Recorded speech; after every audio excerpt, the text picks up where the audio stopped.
నమస్కారం. అధికారం కార్యక్రమానికి స్వాగతం.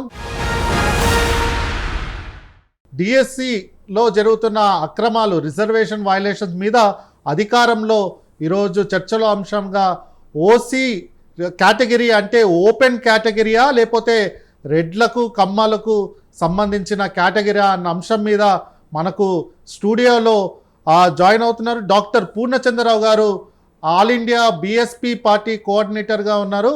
వారు మనతో పాటు స్టూడియోలో పాల్గొంటున్నారు. అలాగే మనతో కర్నూలు నుంచి ఎం రంగనాయకులు గారు ఎవరైతే ఉన్నారో బీసీ పెన్షనర్స్ ఉద్యోగ ఉపాధ్యాయుల జేఏసీ చైర్మన్గా ఉన్నారు. వారు కూడా కర్నూలు నుంచి వర్చువల్గా వారు పాల్గొంటున్నారు ఈ డిబేట్లో ప్రధానంగా చూసినట్లయితే ఓపెన్ కేటగిరీ, అన్రిజర్వ్డ్ కేటగిరీ అంటే అది అందరికీ సంబంధించిన, అక్కడ ఎవరైతే మార్క్స్ పరంగా ఎవరైతే ఓపెన్ కేటగిరీలో వచ్చారో అది ఎస్సీ, ఎస్టీ, బీసీ లేకపోతే మహిళలు ఎవరు వచ్చినా కూడా ఓపెన్ కేటగిరీలో చూపించాలి. ఓపెన్ కేటగిరీలో అక్కడ కూడా ఓపెన్గా మెరిట్గా వచ్చిన వాళ్ళందరినీ ఓపెన్ కేటగిరీలో చూపించిన తర్వాతనే రిజర్వేషన్స్ ఏవైతే ఉన్నాయో ఎస్సీ, ఎస్టీ, బీసీ కేటగిరీలో అలాగే ఉమెన్ కేటగిరీలో ఫిల్ చేయాలి అన్న అంశం మీద జరుగుతుంది. అది ప్రైమరీ ఏదైతే ప్రొసీజరల్ ఏదైతే మెకానిజం ఏదైతే ఉందో అదే జరుగుతుంది. అది సెంట్రల్ యూనివర్సిటీస్ నుంచి, స్టేట్ యూనివర్సిటీస్ నుంచి ఏ రిక్రూట్మెంట్లోనైనా సుప్రీంకోర్టు క్లియర్గా చెప్పడం జరిగింది.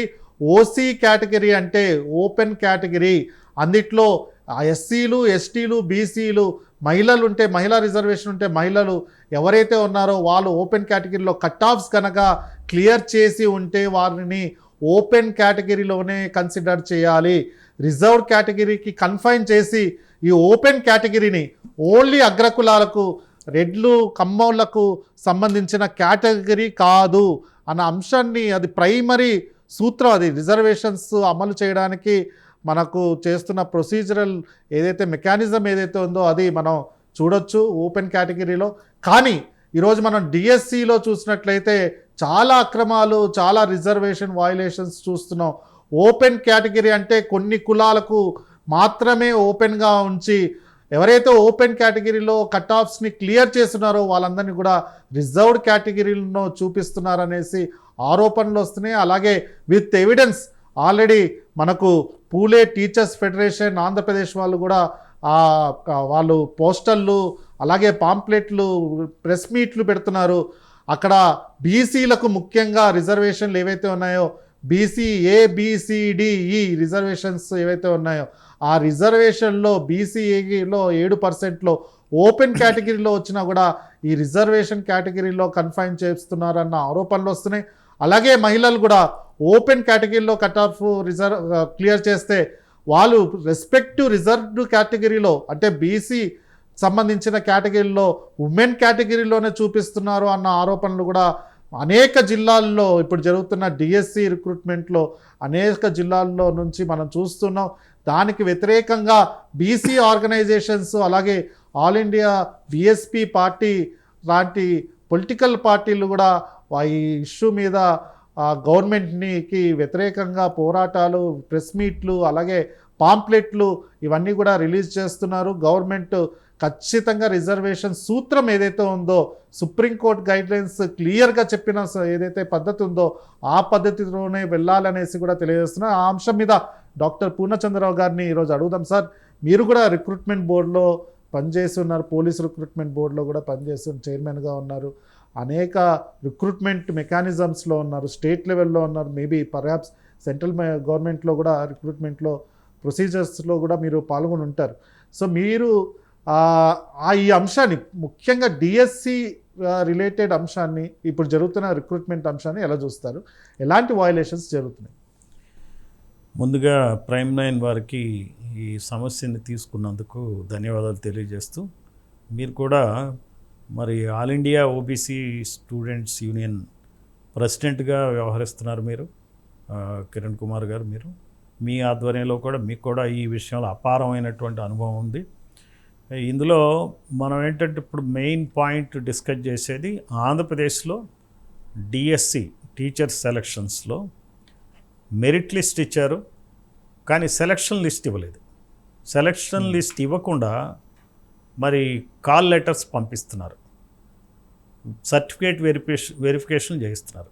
మునుపెన్నడూ కూడా ఇలా జరగలే. మనం ఏదైనా సరే రిక్రూట్మెంట్ పారదర్శకంగా ఉండాలని కోరుకుంటాం. అందుకనే మెరిట్ లిస్ట్ ఇవ్వాలి, సెలక్షన్ లిస్టులు కూడా ఇవ్వాలి. అప్పుడు సెలక్షన్లో ఏమైనా లోటుపాట్లు ఉంటే, తెలుసో తెలియకో తప్పులు జరిగితే అభ్యర్థులు కూడా ఏం చేస్తారంటే వెరిఫై చేసుకుంటారు.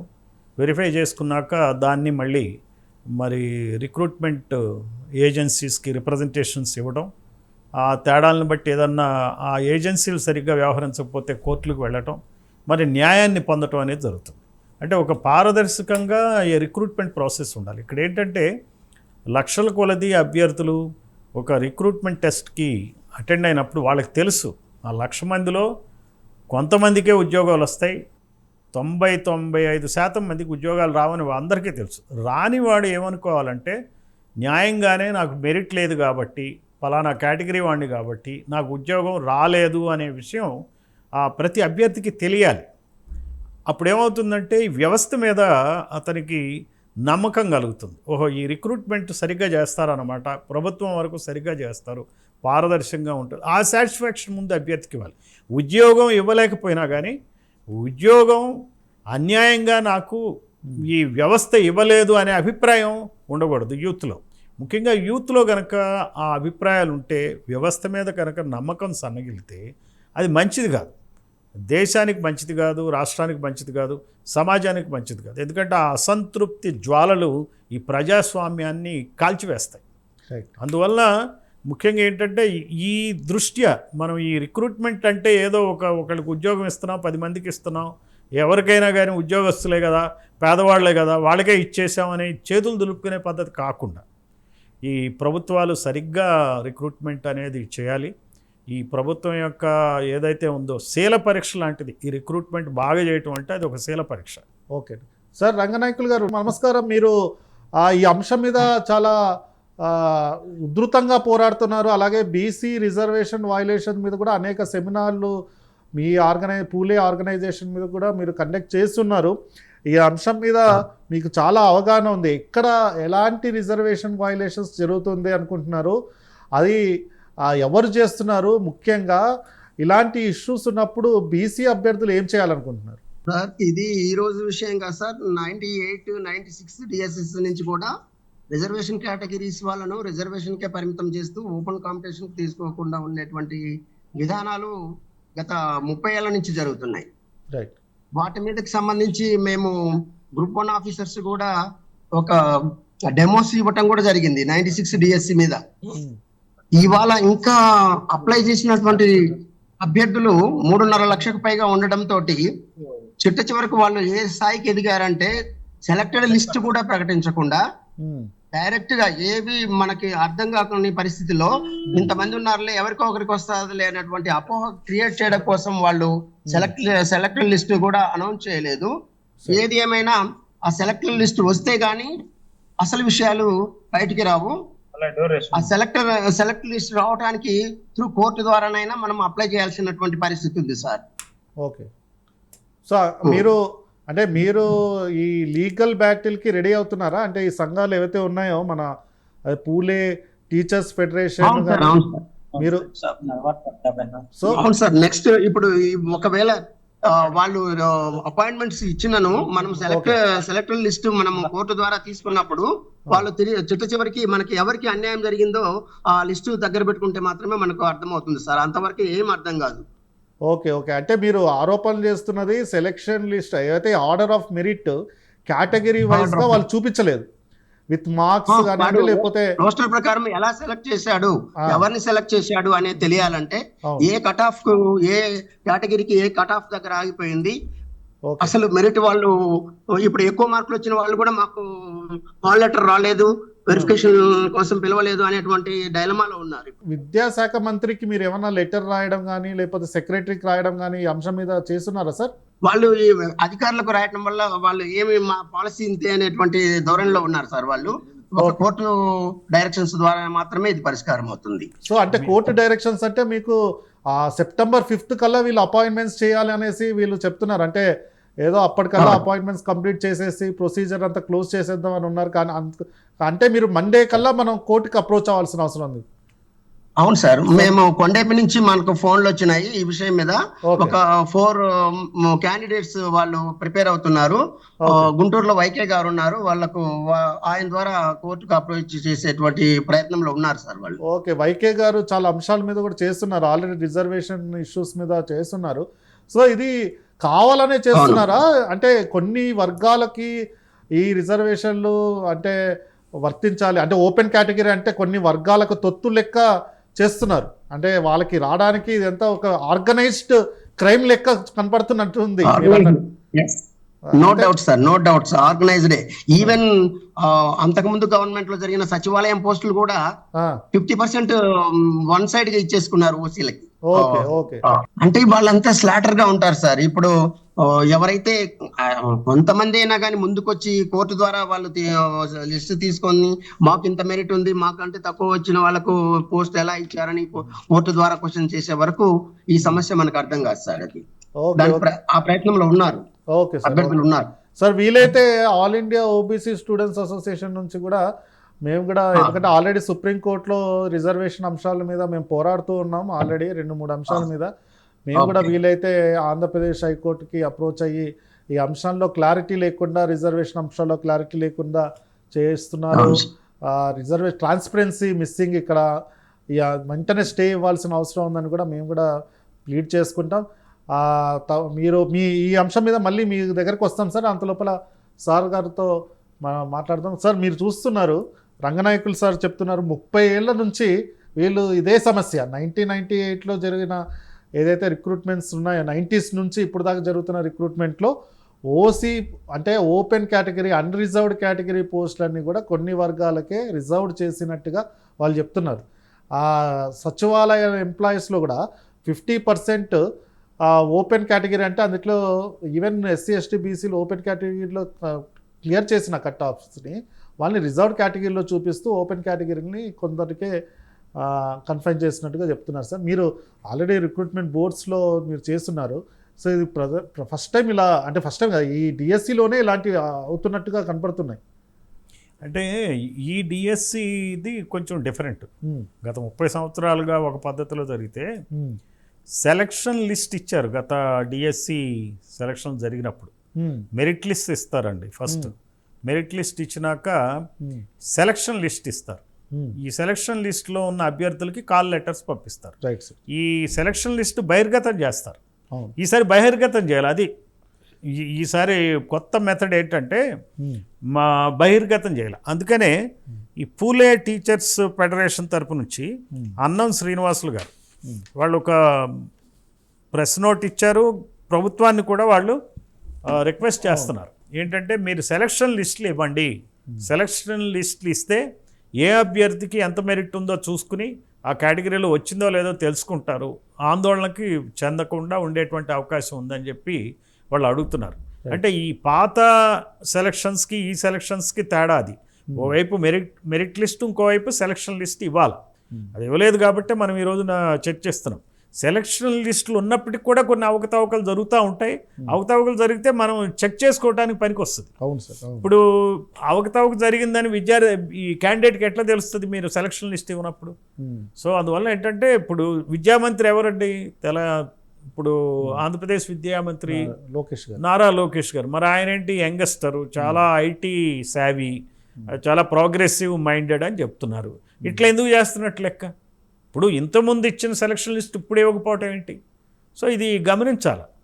ఇది చాలా అన్యాయం అన్నమాట. తర్వాత క్యాండిడేట్స్ కూడా చేసే ఆరోపణలు ఎలా ఉన్నాయంటే, ఇప్పుడు ఈ సెలక్షన్ చేసేటప్పుడు లిస్టు తయారు చేసేటప్పుడు వెర్టికల్ రిజర్వేషన్ అని చెప్పి హార్జాంటల్ రిజర్వేషన్ అని ఉంటుంది. వెర్టికల్ రిజర్వేషన్ ఏంటి? మనకి సామాజిక వర్గాల వారీగా రిజర్వేషన్ ఉంది. అంటే ఎస్సీ ఎస్టీ బీసీ అది ఇంతవరకు మనం అలా జరుగుతూ ఉంటే 219 నుంచి కొత్త కేటగిరీ రిజర్వేషన్ తయారు చేశారు, ఈడబ్ల్యూఎస్ అని. ఈడబ్ల్యూఎస్ రిజర్వేషన్ అంటే కమ్మారెడ్లకి రిజర్వేషన్, మిగిలిన అగ్ర కులాలకు కూడా రిజర్వేషన్ అనమాట. వీళ్ళకి రిజర్వేషన్ ప్రభుత్వాలేమో వీళ్ళవే. ఈ రోజున కమ్మల ప్రభుత్వం ఉంది, అంతకుముందేమో రెడ్ల ప్రభుత్వం ఉంది. మీరు ఇందాకే విన్నారు కదా, ఈ సచివాలయం ఉద్యోగుల రిక్రూట్మెంట్లో కూడా ఆ రోజున అన్యాయం జరిగింది. ఎందుకంటే రెడ్లకు అనుకూలంగా ఆ రోజు ఈ రోజు మరి కమ్మలకు అనుకూలంగా జరిగిందే అని అనుకోవాల్సి వస్తుంది కదా. మరి ఎందుకు ఇట్లా చేస్తున్నారో తెలియదు. సో మనకి రిజర్వేషన్ ఫస్ట్ ఏం చేయాలా, మెరిట్ లిస్ట్ తీసుకుని ముందు మెరిట్ లిస్ట్ తీసుకుని ఫస్ట్ 20 లోకలా నాన్ లోకలా అనేది చూడకుండా క్యాండిడేట్స్ని లిస్టు తీసుకోవాలి, మెరిట్ లిస్ట్ తీసుకోవాలి. ఫస్ట్ తర్వాత 20%. ఫస్ట్ 20%. అది చేశారా? అది చేశారంటే సెలక్షన్ లిస్ట్ చూస్తే కానీ తెలియదు అది ఎట్లా చేశారో తెలియదు. తర్వాత ఏంటి, మిగిలిన 30%లో 10% ఈడబ్ల్యూఎస్ రిజర్వేషన్ పోద్ది కాబట్టి 20 ఓపెన్ కేటగిరీలో మెరిట్ ప్రకారం లోకల్స్కి ఇవ్వాలి. లోకల్స్కి ఇవ్వాలి. ఈ లోకల్స్కి ఇచ్చినాక ఏం చేయాలి, తర్వాత ఈడబ్ల్యూఎస్ రిజర్వేషన్, ఈడబ్ల్యూఎస్ కేటగిరీ అంటే ఎస్సీ ఎస్టీ బీసీ కాని వాళ్లకు రిజర్వేషన్ ఈడబ్ల్యూఎస్. ఆ ఈడబ్ల్యూఎస్ వాళ్ళకి రిజర్వేషన్, వాళ్ళ మెరిట్ లిస్ట్ వాళ్ళది విడిగా ఉంటుంది. అలానే ఎస్సీస్ మెరిట్ లిస్ట్ అది విడిగా, ఎస్టీస్ మెరిట్ లిస్ట్ విడిగా, బీసీస్ మెరిట్ లిస్ట్ విడిగా ఉండి వేకెన్సీల ప్రకారం ఈ బీసీ ఏబిసిడి కేటగిరీలు, ఎస్సీలో 1, 2, 3 కేటగిరీల ఆధారంగా ఈ రిజర్వేషన్లు ఇచ్చి ఖచ్చితంగా వాళ్ళకి సీట్లు మెరిట్ లిస్టుల ఆధారంగా ఇవ్వాలి. ఇదంతా కూడా వెర్టికల్ రిజర్వేషన్. ఈ వెర్టికల్ రిజర్వేషన్ అయినాక హారిజాంటల్ రిజర్వేషన్ చూడాలి. హారిజాంటల్ రిజర్వేషన్లో రోస్టర్ ప్రకారం ఓపెన్ కేటగిరీలో 2 ఫిజికల్లీ హ్యాండిక్యాప్డ్ ఉంటే, 3 స్పోర్ట్స్ పర్సన్ ఉంటే, ఆ 3 ఆల్రెడీ సెలెక్ట్ అయ్యారా లేదా చూడాలి. సెలెక్ట్ కాని పక్షంలో ఏం చేయాలంటే ఓపెన్ కేటగిరీలో ఎవరైతే ఫిజికల్లీ హ్యాండిక్యాప్డ్ ఉన్నాడో ఆ మెరిట్ లిస్ట్ తీసుకుని అందులో ఒకటి ఖాళీ కనుక ఉంటే ఆ ఒకటి టాపర్కి ఇవ్వాల్సి వస్తుంది. అన్సెలెక్టెడ్ ఫిజికల్లీ హ్యాండిక్యాప్టెడ్ కేటగిరీలో టాపర్కి ఇవ్వాలి. దానివల్ల ఏమవుతుందంటే ఓసీలో ఏ కేటగిరీ, ఏ హారిజాంటల్ కేటగిరీ లేని లీస్ట్ అతను కింద వెళ్ళిపోతాడు. అట్లానే ఉమెన్ ఉందనుకోండి, ఉమెన్ ఏంటి 33% రిజర్వేషన్లు ఇవ్వాలి. ఇప్పుడు మొత్తం ఓపెన్ కేటగిరీ మొదటి 40లో ఉమెన్ ఉన్నారా లేదా చూసుకోవాలి. తక్కువ ఉంటే ఉమెన్ మెరిట్ లిస్ట్ తీసి అందులోంచి వీళ్ళని ఫిలప్ చేసి దాని కింద ఉన్నటువంటి ఎవరైతే ఓసీలు క్యాండిడేట్స్ ఉన్నారో వాళ్ళని తీసేయాలి. అలానే ఒక బీసీ వర్గానికి కానీ, ఎస్సీ వర్గానికి కానీ, ఎస్టీ వర్గానికి వచ్చినప్పుడు ఆయా వర్గాల్లో 33% ఉమెన్ ఉన్నారా లేదా, లేకపోతే ఫిజికల్లీ హ్యాండిక్యాప్డ్ ఉన్నారా లేదా చూసుకుని, ఒకవేళ లేనట్లయితే బీసీ ఫిజికల్లీ హ్యాండిక్యాప్డ్ లిస్ట్లో ఉన్న టాపర్ని, ఒకటి ఖాళీ అయితే ఆ టాపర్ని తీసుకొచ్చి బీసీ జనరల్ కేటగిరీలో అతన్ని తీసివేసి, బీసీ ఏ అయితే ఏ, బి అయితే బి, సి అయితే సి, డి అయితే డి చేయాలి. సో ఈ రకమైన రిజర్వేషన్స్ వీళ్ళు చేయాల్సి, ఇదంతా చేశారా లేదా అనేది ఎలా తెలుస్తుంది? ఇప్పుడు మూకుమ్మడిగా సెలక్షన్ లిస్టులు పంపించి రేపు సెప్టెంబర్ 5 నాడు మీరు జాయిన్ అవ్వండి అని చెప్పి మేము చూడండి రిక్రూట్మెంట్ చేశాం, వెంటనే ఆ పాత గవర్నమెంట్ ఏమో ఇంతవరకు డిఎస్సి నిర్వహించలా, మేము నిర్వహించి మీకు సెలక్షన్ లిస్టులు ఇస్తూ ఉంటాయి. నేను అందుకని ఏమంటానంటే, నేను గుడ్ ఫెయిత్లో ఈ గవర్నమెంట్కి, పొలిటికల్గా ఈ గవర్నమెంట్కి ఒక మాట చెప్తాను. నారా లోకేష్ మంత్రిగా ఉన్నాడు కాబట్టి ఆయన ఆధ్వర్యంలో సెలక్షన్ లిస్టులు ఇలా చేశారో లేదో చెక్ చేసుకోవటం మంచిది. ఇప్పుడు అక్కడ కూడా కమిషనర్ మరి ఓసీ వర్గానికి చెందిన వాడైతే వాళ్ళకి తెలిసే అవకాశాలు లేవు.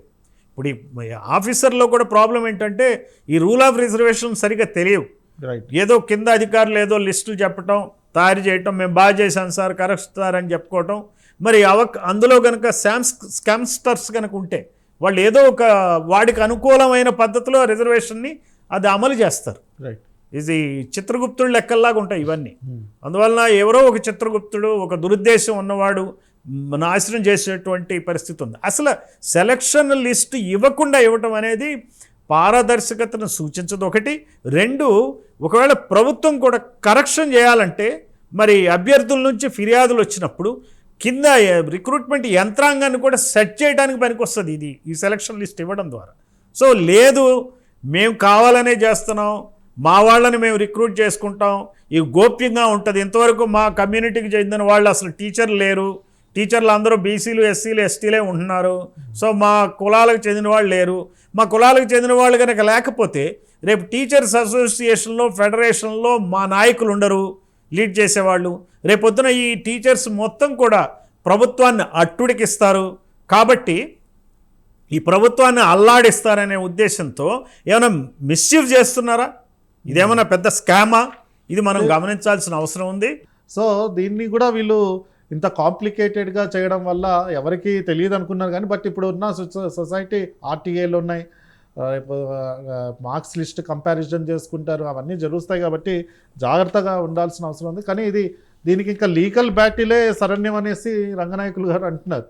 సో మండే మళ్ళీ లీగల్గా వాళ్ళు సోమవారం రోజు వైకే గారు ద్వారా కోర్టు ఆనరబుల్ హైకోర్టుకి అప్రోచ్ అవ్వాలని కూడా చూస్తున్నట్టుగా తెలుస్తుంది. సార్ ఆనం గారు, మీరు పూలే బీసీ టీచర్స్ ఎంప్లాయీస్ ఫెడరేషన్కి చైర్మన్గా ఉన్నారు. శ్రీనివాసులు గారు, సార్ మీరు ఈ అంశం మీద మీరు ఎలా చూస్తారు? ఈ అంశాన్ని ముఖ్యంగా బీసీ అభ్యర్థులకు అన్యాయం జరుగుతున్నట్టుగా ఆల్రెడీ మీరు పాంప్లెట్స్ అవన్నీ కూడా రిలీజ్ చేస్తున్నారు. మీరు ఈ అంశాన్ని ఎలా చూస్తారు? ఏ రకంగా రిజర్వేషన్ వైలేషన్ జరుగుతుంది అనుకుంటారు? దీనికి సరి చేసుకోవడానికి మార్గాలు ఏంటంటారు? నా పేరు అన్నం శ్రీనివాసులు, పూలే టీచర్స్ ఫెడరేషన్ రాష్ట్ర అధ్యక్షుడిని. ఆంధ్రప్రదేశ్లో డిఎస్సి నియామకాలు జరుగుతున్నవి. దాదాపు 7 సంవత్సరాల నుంచి ఎదురు చూస్తున్న డిఎస్సి అభ్యర్థులకి కూటమి ప్రభుత్వం నోటిఫికేషన్ ఇచ్చి పరీక్షలు నిర్వహించి వారికి ఫలితాలు ప్రకటించడం హర్షణీయం. అయితే ఈ ఫలితాలు ప్రకటించే విషయంలో మునుపెన్నడూ లేని విధంగా మెరిట్ లిస్టు ప్రకటించిన తర్వాత సర్టిఫికేట్ వెరిఫికేషన్ పేరుతో దాదాపు అభ్యర్థుల్ని ఆందోళనకు గురి చేస్తున్నారు. మెరిట్ లిస్టు ప్రకటించిన తర్వాత సెలక్షన్ లిస్టు ప్రకటించడం, ఆ సెలక్షన్ లిస్టు ప్రకటించిన వాళ్ళని మొత్తం అభ్యర్థులందరినీ సర్టిఫికేట్ వెరిఫికేషన్ జరగడం ఆనవాయితీ. కానీ దానికి తద్భిన్నంగా ఈరోజు సర్టిఫికేట్ వెరిఫికేషన్ జరగడం వలన అభ్యర్థుల్లో రకరకాల అపోహలు ఉన్నాయి. అంతేకాకుండా 2018 డిఎస్సి నుంచి వర్టికల్ హారిజంటల్ రిజర్వేషన్ల పేరుతో రిజర్వేషన్ అభ్యర్థులకి అన్యాయం జరిగే విధంగా, ముఖ్యంగా మహిళలకి 33% రిజర్వేషన్ దాటినట్లయితే వాళ్ళని తర్వాత మెరిట్లో కాంపిటేట్ అవ్వాలని చెప్పి వాటిని స్పెషల్ రిజర్వేషన్ అని చెప్పడం, సుప్రీంకోర్టు యొక్క ఒక తీర్పుని సాగ్గా చూపడం, ఇది అత్యంత దుర్మార్గం మరియు రాజ్యాంగ స్ఫూర్తికి విరుద్ధం. కాబట్టి గతంలో ఏ విధంగా అయితే నియామకాలు జరుగుతున్నాయో అదేవిధంగా ఓపెన్ కాంపిటీషన్లోకి అటు మహిళలని, ఎస్సీ ఎస్టీ బీసీలని కూడా వచ్చే విధంగా, ఓపెన్ కాంపిటీషన్ అంటే ఆధిపత్య కుల రిజర్వేషన్ కాదు, అది ఓసీ అంటే ఓపెన్ కాంపిటీషను, అందరూ దాంట్లో కాంపిటేట్ కావచ్చు. కాంపిటేట్ అయిన తర్వాత మహిళా రిజర్వేషను, అలాగే BCA, BCB, BCC, BCD, BCE, అలాగే ఎస్సీ కేటగిరీస్, ఎస్టీ కేటగిరీలు, ఇవి సపరేట్గా కౌన్సిలింగ్ జరగడం ఇది ఆనవాయితీ. అదేవిధంగా జరగాలని చెప్పి మేము ఆంధ్రప్రదేశ్ రాష్ట్ర ప్రభుత్వాన్ని ఈ సందర్భంగా విజ్ఞప్తి చేస్తున్నాం.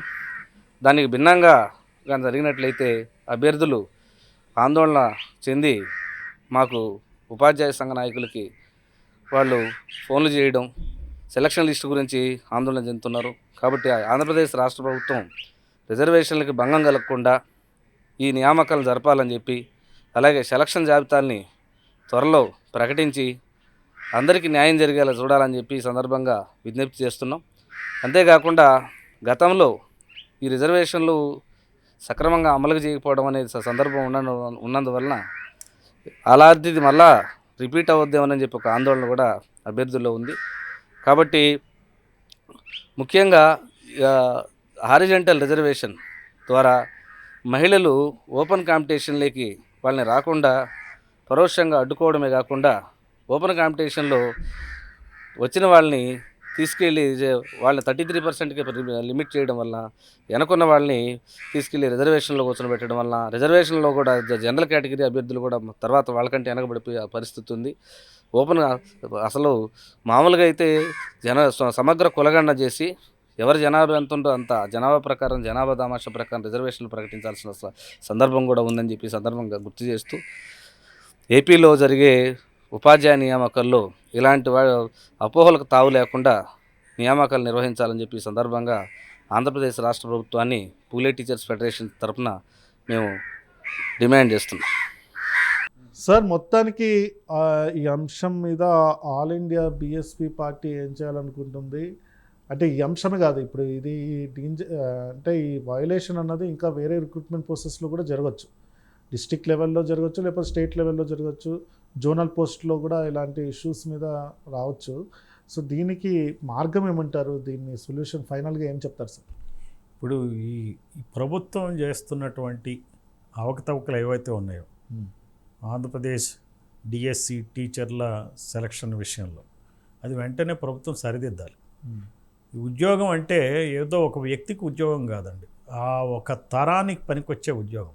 ఇప్పుడు ఈ ప్రభుత్వాలు ఏమైతే ఓట్ల కోసం దండుకోవడం కోసం ఈ ఏవైతే పెన్షన్లని నిరుద్యోగ వృత్తులని ఇస్తారో అవన్నీ 5 సంవత్సరాల పాటు ఇస్తారో ఎవరో తెలియదు, కానీ ప్రజలను మోసం చేసి ఓట్లు దండుకోవడానికి పనికొచ్చే కార్యక్రమాలు. ఇది కుటుంబానికి పెద్దగా ప్రయోజనం లేదు, ఆ రోజు తిండికి గడవటానికే పనికొస్తాయి.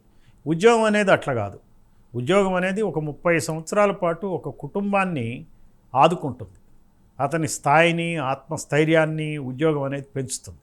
సో అటువంటి ఉద్యోగాలు ఇచ్చేటప్పుడు మరి ఖచ్చితంగా ప్రభుత్వాలు శ్రద్ధ తీసుకోవాలి.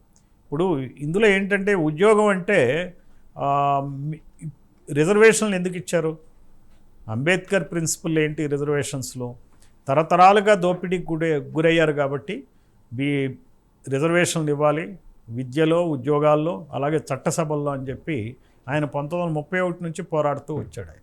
ఈ అంబేద్కర్ ప్రిన్సిపల్ని ఇప్పుడున్న ప్రభుత్వాలు తూట్లు పడుస్తున్నాయి. ఎందుకంటే బీసీ, ఎస్సీ, ఎస్టీలకి వేరే గత్యంతరం ఏముంది చెప్పండి? వ్యాపారాలు చేసుకోవడానికి డబ్బు లేదు, రాజకీయాల్లో మరి ఎమ్మెల్యేలు అయ్యే పరిస్థితులు లేవు. లేనప్పుడు ఉన్నదేంది? వాళ్ళు ఓన్లీ ఉద్యోగాలు చేసుకోవాలా, అటు ప్రైవేట్ కానీ ఇటు గవర్నమెంట్ కానీ. మరి ఈ ఉద్యోగాలు ఇచ్చే చోట ఓ పక్కన ఈడబ్ల్యూఎస్ అని ఒకటి పెట్టి ముఖ్యమంత్రి కులాల వాళ్ళకి రిజర్వేషన్లు ఇచ్చి, ఓ పక్కనేమో రిజర్వేషన్ సిస్టమ్కి తూట్లు పడుస్తున్నారు. తర్వాత ఇచ్చిన రిజర్వేషన్ కూడా సరిగ్గా ఇవ్వట్లే. రైట్. దాన్ని ఏం చేస్తున్నారంటే మనకి ఏదైతే 25% బీసీలకు ఇవ్వాలో రిజర్వేషను ఈ అమలు అయ్యేటప్పటికి ఏమవుతుందంటే ఆ 25% కూడా ఉండవు. ఓపెన్ కేటగిరీ ఓన్లీ మీకు 25% బీసీలు ఉండాలా, మరి మిగిలిన ఓపెన్ కేటగిరీస్ అన్నీ మావే, అందులో ఓసీ కులాలే ఉండాలా, ముఖ్యంగా పాలక కులాలు ఉండాలా అనేటువంటి ధోరణిలో ప్రభుత్వాలు ఉన్నాయి. అలా ప్రతి చోట వీళ్ళ వ్యక్తులు ఉండాలి, అసెంబ్లీలోనూ వాళ్ళే ఉండాలా, మరి ఉద్యోగాల్లోనూ వాళ్లే ఉండాలనేటువంటి కుట్రపూరితంగా ఈ రిజర్వేషన్లను అమలు చేస్తున్నారు. దీన్ని all India Bahujan Samaj party ఖచ్చితంగా పోరాడుతుంది, ప్రజల్లోకి ఈ విషయాన్ని తీసుకెళ్తుంది. ఇది రాజకీయ చైతన్యంతోనే ఇలాంటి కుట్రల్ని అరికట్టగలం. అది ఈ వారం అధికారంలో భాగంగా రిజర్వేషన్ అంశం మీద డిఎస్సిలో జరుగుతున్న రిజర్వేషన్ వయలేషన్స్ మీద మాట్లాడారు. మనతో పాటు డాక్టర్ పూర్ణచంద్రరావు గారు, అలాగే వర్చువల్గా రంగనాయకులు గారు, శ్రీనివాసులు గారు కూడా ఈ అంశం మీద మాట్లాడడం జరిగింది. ముఖ్యంగా ఈ అంశాన్ని వదిలే ప్రసక్తే లేదనేసి, అంబేద్కర్ గారు ఇచ్చిన రిజర్వేషన్లకు తూట్లు పొడుస్తున్నారనేసి కూడా మన పూర్ణచంద్రరావు గారు చెప్తున్నారు. ఈ అంశం మీద లీగల్గా అలాగే గ్రౌండ్ మీద కూడా పోరాటానికి సిద్ధమని కూడా తెలియజేస్తున్నారు. రిజర్వేషన్లను అమలు సక్రమంగా ఉండాలనేసి, సామాజిక న్యాయాన్ని పాటించాలనేసి, ఆ ప్రొసీజర్ ఏదైతే ఉందో దాన్ని పాటించాలనేసి కూడా ఈరోజు మన డిబేట్లో మనం ఎవరైతే పార్టిసిపెంట్స్ ఉన్నారో వాళ్ళందరూ కూడా తెలియజేశారు. మరొక అంశం మీద అధికారం డిబేట్లో వచ్చే వారం కలుద్దాం. అప్పటి వరకు సెలవు.